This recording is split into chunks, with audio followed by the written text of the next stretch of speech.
இது தேன் நெல்லிங்க. நெல்லிக்காவை பக்குவமான முறைப்படி பண்ணி அதில் தேன் கொஞ்சம் தடவி இதில் வைக்கிறா. பேக்கெட்டு அது வந்து ரூ. 10. அதை வெறும் அட்டைப்பெட்டியில் போட்டு கொடுக்குறா ரூ. 10. இது இருக்கும்போது நெல்லிக்காய் வந்து சாதாரணமாகவே பெரிய நெல்லிக்காயை வாங்கி டெய்லி ஒன்று வாயால் கடித்து குழந்தைகளையும் சாப்பிட சொல்லணும், நம்மளும் சாப்பிட்ணும். அந்த விதையை நீக்கிட்டு நம்ம சாப்பிட்டோம்னா கடிச்சிட்டு விதையை தூக்கி எடுத்துடலாம். இதில் வந்து சொல்ல பெரிய இது காயக்கல்பம்னு இதுக்கு வந்து சித்தர்கள்லாம் இதுக்கு சொல்லியிருக்காங்க.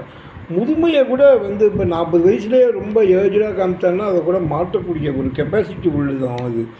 அந்த அப்பேற்பட்ட நெல்லிக்காய், பெரிய நெல்லிக்காயில் நிறைய வந்து சத்து, வைட்டமின் சி ஹைலி இருக்குது. அது வந்து எவாப்ரேட் ஆகாத அதுலேயே சத்துக்கள் வேக விட்டால் கூட போகாமல் இருக்கக்கூடிய பவரில் அருமையாக இருக்குது. அதில் வைட்டமின் சி நிறைய இருக்குது. அது நம்ம சாதாரணமாகவே குழந்தைகளோ நம்மள பெரியவாளோ பல்லு இருக்கிறவோ நல்லா கடித்து ஒன்று சாப்பிட்டுட்டு கொஞ்சம் ஜலத்தை ஒரு டம்ளர் குடித்தோம்னா அப்படியே ஸ்வீட்டியாக இருக்கும்.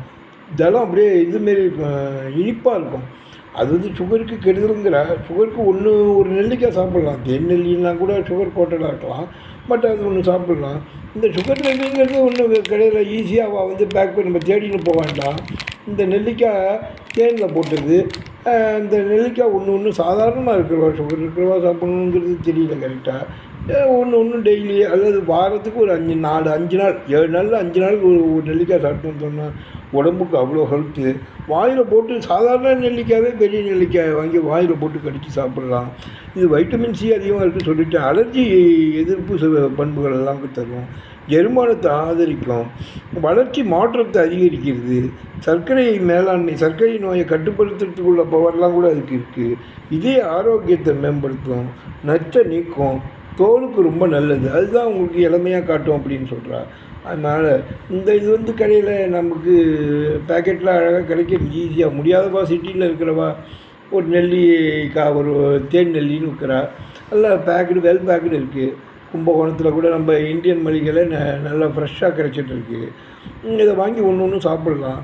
அதில் சாதாரண நெல்லிக்காயே வாங்கிட்டு அலம்பிட்டு டெய்லி ஒன்று சாப்பிடணும். குழந்தைகளுக்கும் அதை பழக்கப்படுத்தினேன். மிகுந்த பயனுள்ளதான இது காயக்கல்பம். நமக்கு அவ்வளோ நல்லது இது. அதில் அவ்வளோ வைட்டமின் சி நிறையா இருக்குது. இதர புரதச்சத்துக்கெல்லாமும் நிறைய இருக்குது. நம்மளும் உபயோகப்படுத்துவோம்.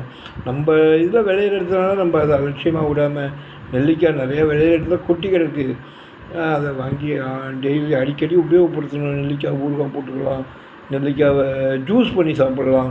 இப்படி பல விதத்தில் பயன்படுறது அவசியம். நெல்லிக்காவை, பெரிய நெல்லிக்காவை அவசியம் நம்ம எல்லோரும் பயன்படுத்தணும். பயன்படுத்தணும்னு நான் மீண்டும் ஒரு முறை கேட்டுக்கிறேன். நன்றி. ராமசாமி. குற்றம் குறை இருப்பேன் மன்னிக்கவும். எனக்கு உங்களோட ஃப்ரெண்ட்ஸ் அண்ட் ரிலேட்டிவ்ஸ் எல்லோரும் அனுப்புங்க. தேங்க்யூ. ராமசாமி ஃப்ரம் கும்பகோணம். நெல்லிக்காய், பெரிய நெல்லிக்காய் ரொம்ப அற்புதமான ஒரு காயக்கல்பம். எல்லோரும் குழந்தைகளுக்கெல்லாம் சாப்பிட கடித்து பல்லால் சாப்பிட்டு மென்று சாப்பிட்டா அவ்வளோ நல்லது. இது அருமையான சுவையுள்ள ஒரு தண்ணி குடித்தோம்னா அவ்வளோ திரிப்பாக இருக்கும். இயற்கையாக கொடுத்த வரப்பிரசாதம் நமக்கு காயக்கல்பம். தேங்க்யூ. நம்ம சாமி அப்புறம் கும்பகோணம் ஒன்ஸ் அகேன்.